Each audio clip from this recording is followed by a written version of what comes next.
Welcome to On the Brink, a fresh lens to take you and your business to new heights. Hi, I'm Andi Simon, your host. And as you know, my job is to find people who can help you see, feel, and think in new ways. I really want to help you get off the brink and soar. And these are very fast changing times. The pandemic and the recession, the economic disruption have really created all kinds of new ways of working, living, being. And so today I wanted to find somebody who can help you think about communication. What is communication anyhow? You know, out of context, what do those words mean? Do your emails really get the response you're looking for? I was listening to somebody not long ago who was telling me that everybody is making up all kinds of decisions as they work remotely, and they're not talking to each other the way they might have if they were in the same office together, but they're feeling quite independent and empowered. Is that good, bad? How do we communicate? So today on LinkedIn, Monique Russell came asking to link, and so we linked. And then we probed a little more, and Monique is a marvelous expert in communications. So let me tell you about her, and then she'll tell you about herself, because I do think you get a better picture from their own words about their own journey. So Monique is originally from the Bahamas and Nigeria. Monique is a communications expert that people say you want on your team. And this is really a transpersonal leadership, all kinds of things about, it's not about me and I, it's about team, it's us, it's we. She's passionate about teaching women, leaders, and teams how to turn likes into loves. So you can see why we have so much in common, both in their business and in their personal lives. Remember, our lives are nothing but conversations. They're all about communicating. So what words we use matter, how we do it matters. She's had companies like the CDC, Verizon, Intel, Equifax, large companies globally. They trust Monique to teach effective communication strategies that foster, and I love her C's, connection, community, creativity, and courage. So today, I hope you're going to find that you are fostering communication, connection, creativity, and courage, because these are not simple times. It's not more of the same. Let's do it better. These are different times. How do we change? And since I love to help you change, Monique, thank you for joining me today. It's such a pleasure to see you. I'm sorry our audio listeners can't. Tell the listeners about yourself. Who's Monique? What's your journey all about? And how did you become the woman you are today? Monique. Oh my goodness. Thank you so much, Andy. I'm just delighted to be here and speaking with you. So I am from the original beautiful Bahamas and Nigeria. That's where I grew up. I grew up in the islands. I lived with my mom and my brothers and my stepdad. And my mom was an not elementary, but a high school teacher. And so she's been an educator for all her life. So you could imagine just the influence and the impact that I had growing up, having a love for learning, having a love for reading, and just watching her take personal development messages, audios as she was developing herself. I kind of got caught onto some of it. She never said, Monique, sit down, we're going to listen to this. But I happened to have exposure to seeing her do it, and some seeds were planted. So I left I left the warm islands, and I went to Minnesota, which was very, very cold. We had a family tradition where the guys would go to St. John's, the girls would go to St. Ben's, and that's where I started at St. Ben's before I moved into St. Cloud State. And I studied the whole science of communications. My goal was to get on TV, be a broadcast journalist, cover stories all over the world. I studied marketing, I studied PR and advertising, which ended up being my graduate degrees. So I left with 3 degrees in the science of communications. And then I was off. I was off to conquer the world. So this really was who you were. It wasn't a job to do or a career to develop. I'm hearing someone who had an understanding of who she was and what she could contribute to the world. This is really exciting. Please continue. Let me tell you how exciting it is. I knew from the moment I was 3 years old, having class with my dolls, that I was born to teach. I was born to speak. And I started actually speaking officially in front of people at the age of 8. So when I left, I had every bit of confidence you could possibly imagine. I had enough for me, for you, and your entire family. But let me tell you, after I graduated, I applied for jobs left, right, and center. And I didn't find the job that I wanted in my field. I couldn't find a job in journalism. I didn't find a job in PR and advertising. It was like a catch-22. They're looking for experience, but you have the degree. And so when I did find something in the broadcast field, there was no way that I would be able to take care of myself and my family at the time. I had already had a son. So started in executive support, still with all the confidence and the bubbly excitement that I had. It wasn't my plan. It was not where I wanted to be. And I contributed and I showed up the way I knew how. I won awards, I got recognized, because nobody considered me to be a threat in the executive support role. So I got a peek behind how things worked, which leaders stood out, which ones were frustrated, what made them tick, what brought the team together. And because I was already nosy, curious about everything as the investigative journalist, I always wanted to know what was going on. And they would come to me to ask me questions because of my personality, how to handle certain things with employees, how to handle certain things with their peers. I was all in the mix. But I will say this, after a while, I moved to Atlanta and I came across a group called WATS, Women Aspiring Together to Succeed. I did not know that I had lost my confidence during this time. I didn't know because I was successful. I was accomplishing things. I was being recognized. I had my family. My kids were thriving and things were okay. So I thought, but there's something that happened. And when I started freelancing, when I moved to Atlanta, I had a situation where my business partner and I were working on this project. And that project just, it was going well, it was going great. And that one day we had a call. And on that call, the client called us and I thought they were going to just go ahead and renew, because I know I was doing a great job. And I got on that call and I'm like, hello, this is Monique, Miss Bubbly Personality. But on that call, something happened. What happened was they started to ask questions about billing. I was working with my business partner. He was the contractor above me and he had a contractor above him. So I was 2 levels in. I didn't have direct billing with the client, but I did lead meetings. I did do the research. I did provide the value. And so I thought this was just fantastic. But on that call, they started asking things like, all right, we're 2 years in. We understand why the bill was much higher on the front end. You had to do this work. You had to do whatever you had to do. But now we're almost 2 years in and we don't understand what the people are doing with Monique on this project, the other 2 people that are working.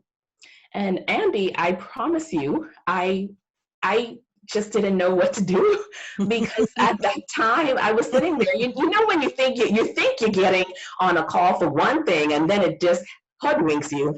And so I was like, okay, what 2 people are they talking about? And before I realized what was happening, the prime contractor added 2 additional people that were working with me that did not exist. Oh, gosh. And I said nothing. That's But the bad part. Your credibility was gone. I said absolutely nothing. I said nothing. I was frozen. I was frozen in that moment. And I said, wait a minute. I mean, why did I not speak up? I literally sat in my car. I think I must have sat there for 30 or 45 minutes after, just replaying what happened, what I should have said this, but if I said that, they might have, taken everything back for 2 years. I might have to pay everything. All sorts of things went through my mind. But I will say, it was the catalyst for me to really open up and say, okay, where in my life am I not speaking up? What else is going on? And that led to a deep investigation. And I realized that I had lost my confidence. I wasn't feeling fulfilled. I was getting recognized, but it wasn't where I was feeling that I was truly in my zone, in my sphere of influence. Because yes, I was doing communications, but that was on the marketing side, which I don't do anymore. I can tell you that much. I wasn't interested in that. So that's kind of my journey, but where I am today through that exposure with the women's group, doing my vision board. And it's so funny because I always set goals, but I had this new way of setting goals, which was a vision board. Yes. And I put these things on my vision board. And I'm going to tell you, yesterday I was going through so many of not only my boards, but ones from 2015, ones from 2017. And it was like, I looked at it and I was like, oh my God. It's your Like, story of your life, isn't all it? of the things that I've put, not all, there's probably about 2 things on there. But when I look at it, even down to the detail of what I would be creating and who I would be serving and where I would be speaking, and what I would be doing, where I would travel. I've already traveled to those places. So this thing works. Some of them didn't happen in the exact way that I envisioned, but it did happen. So Yes. that was a catalyst for me. And then I started investing more in coaching. And then it just really strengthened me in my strength and gift area. So I wasn't speaking at that time, but that's what pushed me back to my gifts, pushed me back to that little girl who was teaching Vanessa and teaching Wooly in her make-believe classroom and teaching them discipline. So yeah, that's part of my This is, story. but it's so important because you had an aha moment, you had an epiphany, and I could feel your brain going, trying to figure it out, because I could hear that as well. But then once you figured it out, you knew you never wanted to be there again. But who were you? And then what value can you offer others? Because we're sharers. What we have is nice, but what point is it if we don't help others do something better as a result of what we can begin to offer them? So now that your story is perfect because it sets the stage for all the people who are listening, who are watching, who are also looking at all the changes going on now, trying to think through what is the epiphany here? How am I being transformed? What will this mean in terms of the conversations I have or the communication I have? So as you're looking at both your own journey and today's crisis, let's start with some of the insights that you can share, but also what you might like our listeners to begin to do or change. Your thoughts. Absolutely. I think we are thrust, like we were talking earlier before we started, we're thrust into change and transformation by either vision, what we see is possible for us, which that was part of my journey, but I also had the pain piece too, right? Or the pain, which is where we are right now, right? Because it's an Yes. uncomfortable situation. And I love the way you framed it up in terms of, what would it look like? What would it look like at the end of 2020? What will you say? What will be your Yes. story about what 2020 meant for you and how you transformed from the inside out? I think right now where we are in a space communication wise where people are more receptive to deeper levels of conversation. Yes. They're more open to having heart-to-heart conversation, heart-to-heart connection. It's still kind of scary, but Yes. because everyone is pretty much on this same cataclysmic, seismic shift, it's Yeah. like, I'm not going to stand out and look crazy But because don't lose that everyone's thought. I doing want it. to connect to here because it's important. We do a lot of visualization with our clients, as you're discussing. You had to do your storyboards, and I often have them. I'm doing a program, a leadership development for a long-standing client, and I'm starting with your visualization. What are you going to look like? But, today we share this common transformation going on, so it doesn't seem so crazy to come up with some cool ideas. Maybe it's a good time to rethink who you are and where you're going. But, your thoughts about, so how do I do that? It's really interesting listening to you because I can already visualize the end of 2020 is tomorrow. Your thoughts, Monique?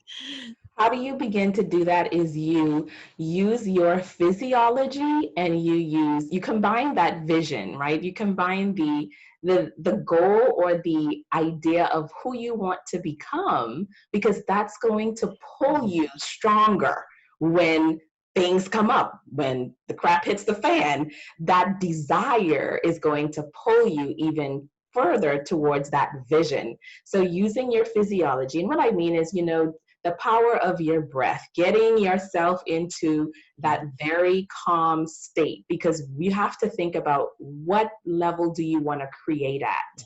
Everything's energy. So do I want to create from a place of fear? Oh, I gotta find some clients. I don't know what I'm gonna do. What you create in that state isn't really going to be lasting. But if you create something in a state where you are inspired and you're driven and you could actually feel it in your body, like you literally could feel it in your skin, it's Yes. already going to activate the next step. So the visioning part is essential, but vision is nothing without action. Yes. So you have to take the steps to put in the action. Based on my ideal vision of myself, my higher vision of myself, how will I get there? Who do I need to be in my corner to help me get there? What do I need to be exposed to? What do I need to read? Who do I need to model? What do I need to watch? How can I break stuff? How can I break stuff? Come up with stuff. Just come up with it and put it out there. Just try. Don't limit yourself from any idea, because right now everything's up for grabs. Everything's up for grabs. So many people felt like online and remote working was going to be something that would be difficult. Well, if this did not accelerate the fact that remote working is here to stay, I don't know what to say. So just know that everything is up for grabs. Begin with your vision. Take your vision and put it into actionable steps. Find someone who can help you make sure that you are on track with what you say you want to do. That's the piece. A lot of times we come up with the goals. So get into a community of people who can feed your infectious desire.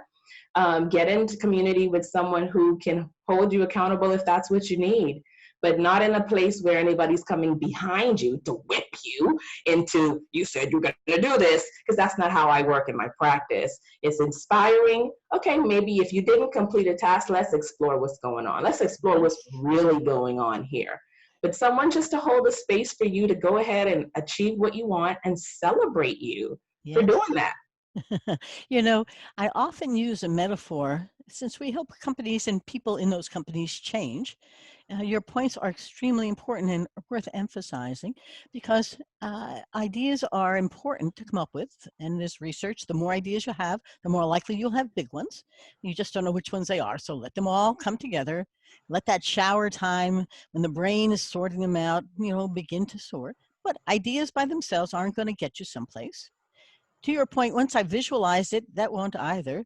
We often backward plan it, but I love small wins, and I love to begin to concretize that abstraction into action and actual doing.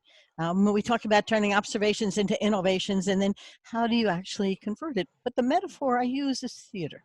And I say to people, if you all knew how to play Macbeth really well, you would keep playing it.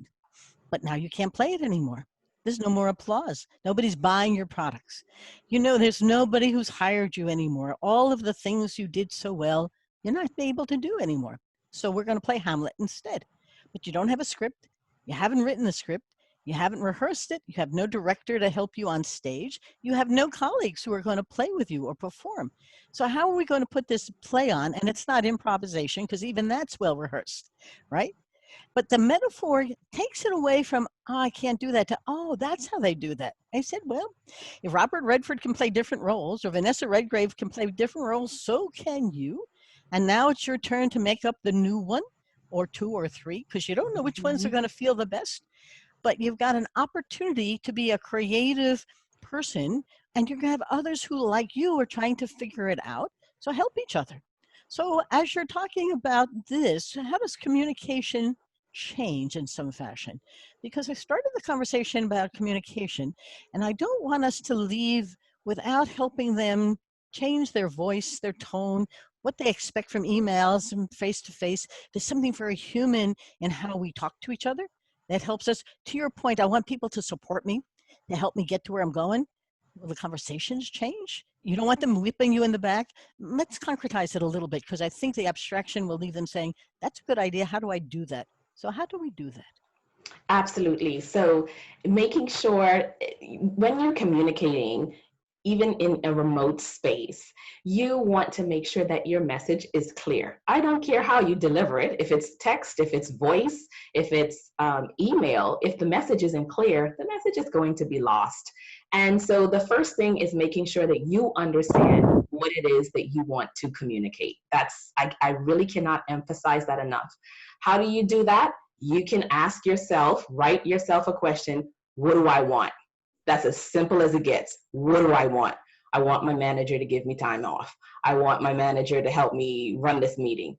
I want the meeting to end at 12:55 instead of 12:57. Whatever it is, what do I want? What's the outcome of my message? What's the outcome of this contact? What am I trying to do with this person? And once you get clear about what you want, then you can start to put it into action.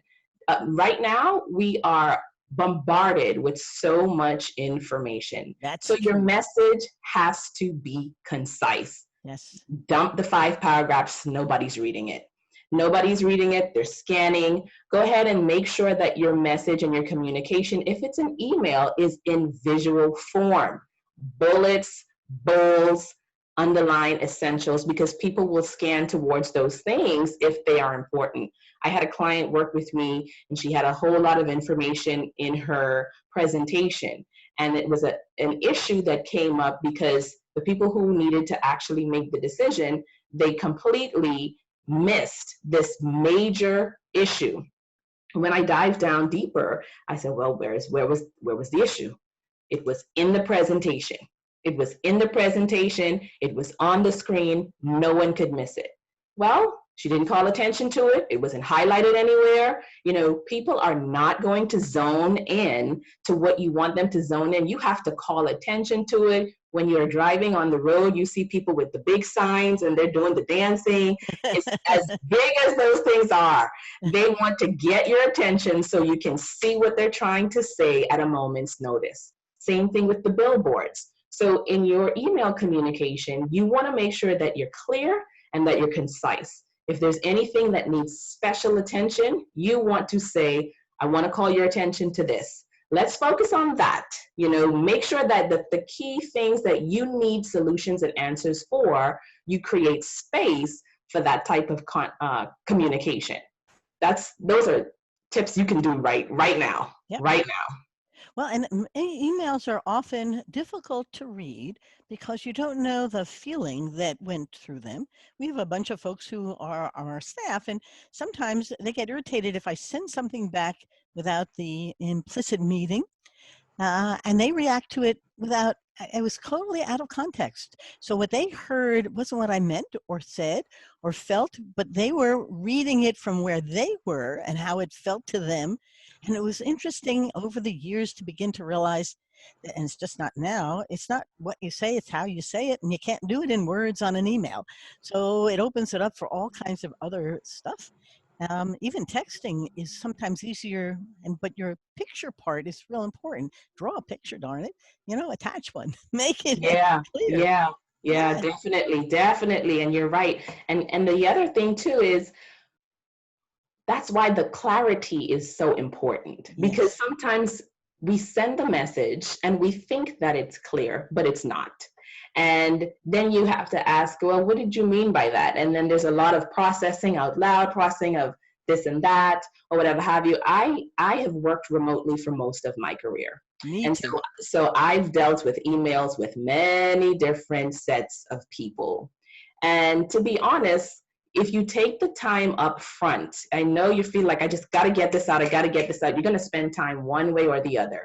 If you send out your information without taking that time up front to really get your message clear, you're going to spend time in confusion. You're going to spend time in back and forth. That's not what I meant. That's what I said. Oh, you didn't get it. Back and forth. One email will turn into 15 because nobody wants to pick up the phone. Yeah. So, you know, if you spend the time up front, spending that time to get the message clear, your chances of it being received, well, will help. Another thing is to also learn about the communication styles people have. They're not Yes. an end-all solution, but I use DISC in my practice. I use some assessments in my practice to help people have an awareness of how people receive information. Yes. So if you understand how someone receives information, chances are you can build that rapport and you can have a better chance of making sure that the message is received. Communication is just two-way. You know, it's not just one way. So making sure that your message is received by understanding the different communication styles and personality styles is very, very helpful. Now, that is always, I had one client who wanted to give everybody a color code on their wall that people, when they walked in, knew what kind of a disc or personality they were, which ones were data sages who needed a lot of data, slow processors, which ones were jokers, which ones had different archetypes. In some ways, the intent was to simplify it and improve communication. On the other hand, it added another dimension to figuring out who that person was and what it was that they were looking for. But the intent is correct. How do we improve messaging and meaning and how we hear each other? Because humans are herd animals. We live in groups and we share a common culture with values, beliefs, stories to share. We mimic each other. Our bonding is essential. And now we're all remote, although you're in Atlanta and I'm in New York, I feel like you're my next door neighbor. And so we go back to the things that humans need to be in good communication, but also to bond and to feel like they can trust the person on the other side to do the right thing. The challenge is there, but quite frankly, I think the technology is making it so much easier. You know, I don't have to write a letter and wait a year for it to arrive. And I can do my diary every night, and I can read it because it's typed. But it's the really important thing to be aware that communication requires multiple senses. How in this remote world that we're in now do eyes and face and body communication? How does it take place? Is it important? It is extremely important. Um, when you're watching someone or you're connecting with someone on the screen, I do feel like, especially with all the Zoom video conferencing, it actually heightens our state because now we're paying attention to so many different things. You're paying at you might be looking at your own face. You might be thinking about all sorts of stuff. So things that you can do is perhaps not have your image on where you're getting distracted. Yes. Anything that will take you away from being present, try to minimize that. If you don't have to do video, use audio because, you know, sometimes it might get distracting. But if you are using your video, be present. Don't be working on something else. Don't be trying to go on your cell phone because that also communicates non-verbally that I'm That's not right. really focused. I'm not really paying attention. And when you're not really paying attention, your chances of missing the message increase. You'd be like, yeah, okay, yeah, totally. Okay, so what did you say? You know, you totally missed it. So now you have to be even more intentional about how you show up using video. Your self-care regimen is Yes. crucial, because when you are tired, you just want to get that message out. You don't have time to think about how you're responding. You want to just get that message going. And when I'm tired, Andi, listen, I try not not to be dealing with meetings and emails. So Yes. rejuvenating, hydrating. I know these things are things people have heard before, but But it it's matters. really, yeah, it's extremely. I always talk about the HALT, Me HALT too. You use all acronym. too. Hungry, angry, lonely, or tired. Don't. Yeah, You see, people don't realize that it's not the brain that's engaged, it's the heart, it's the eyes, it's how it feels, it's how you feel. So you're a halter too. I'm a halt person. I preach it all the time because we got to control the emotions because that's what's going to be communicating. But you know, you're saying mhm. something I want to emphasize. It's extremely important. I almost like the idea that we can hold virtual meetings like this. I've been doing virtual presentations, workshops for 30 people in the room, and it's going to help them actually get something out of it because there's no wandering that isn't visible. And since you're recording it, everybody's face is there. It's very interesting that you might actually have better experiences with better communication going on. if you begin to turn lemons into lemonade or limes into margaritas, as somebody said to me. But it's a time where you can use this to your advantage, because if people are wandering, whoever that business leader is who organized this can actually see them doing that. And now you can begin to have to explain a little bit about your lack of engagement or the inability of us to engage you. But I've been watching the meetings, and they are really, really involved. But part of me as a workshop or a speaker is to keep them involved. Yeah. And you can see it. It's not even, they're not in a big room with 100 people and you can't see anybody. So every one of them becomes a personal conversation you're having, even when there are 30 of them. It requires a very deep commitment to employing engagement tools and communicating effectively like you're doing. Now, Mhm. we're getting close to wrap up time. Monique, this has been such a pleasure. Give the listeners one, two, or three things you don't want them to forget. They often remember the ending better than the beginning. And as much as I enjoyed your own story, I will not forget that aha moment. But I also don't think I can create an aha moment for them. But what can we leave them with? Well, I will say invest in your public speaking skills. Ah, That will put you in line with trends and where we're headed. It will never, ever go out of style. So if you don't remember anything at all, invest in public speaking. It's not just about getting on big stages. It's really about what we're doing right here. So public speaking will help you to refine your message, learn how to respond to questions, learn how to engage your audience. You are the facilitator. You're a speaker, even if you don't think that you are. So yes. that's what I will say: invest in your public speaking skills, and definitely know that you can rewrite your own story. I was hoping you were going to say that. I could feel it coming, because at the end of the day, you live your story. You think there's a reality, but there's only a perception of one. We are creating stories, and once it's in your brain, it really deletes everything that doesn't fit the story. But everything that used to affirm that might not be operating right now. And so now you need a new story. It's not that hard to create one. Visualize it, put it on a piece of paper, put it up on your mirror, look at it. It will do something to your brain. Stories Yes. change your brain. And the research is very compelling. And so all of a sudden you begin to see a new you, and then you begin to live it. So every time you add a new chapter in that little movie set, put a little picture up there, a post-it that celebrates the accomplishment. How could they reach you if they'd like to know more about Monique Russell and how you could help them? Oh, you can connect with me on LinkedIn, just as where you and I met, Monique Russell, Clear Communication Coach, or my website, clearcommunicationsolutions.com.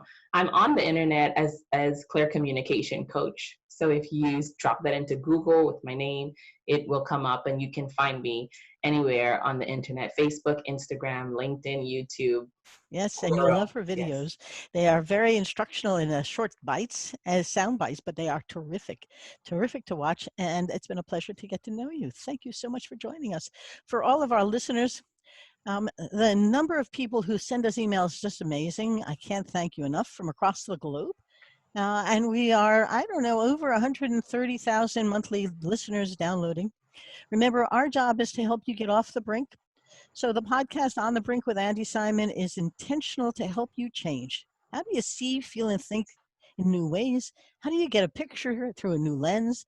This is important because that's how you make decisions. It's what you see and how it feels. So it's not inconsequential. I hope you've enjoyed our talk today with Monique Russell. It's truly been my pleasure to share her with you. And keep those emails coming. info@andisimon.com. Our new book, Rethink: Smashing the Myths of Women in Business, should be out shortly. I'm not quite sure if I want to bring it out in September or January 2021, but it's almost through publication style. So stay tuned, and we'll be doing pre-selling. I can't tell you, it's been a pleasure. Have a great day. Please stay safe, stay healthy, stay well, smile.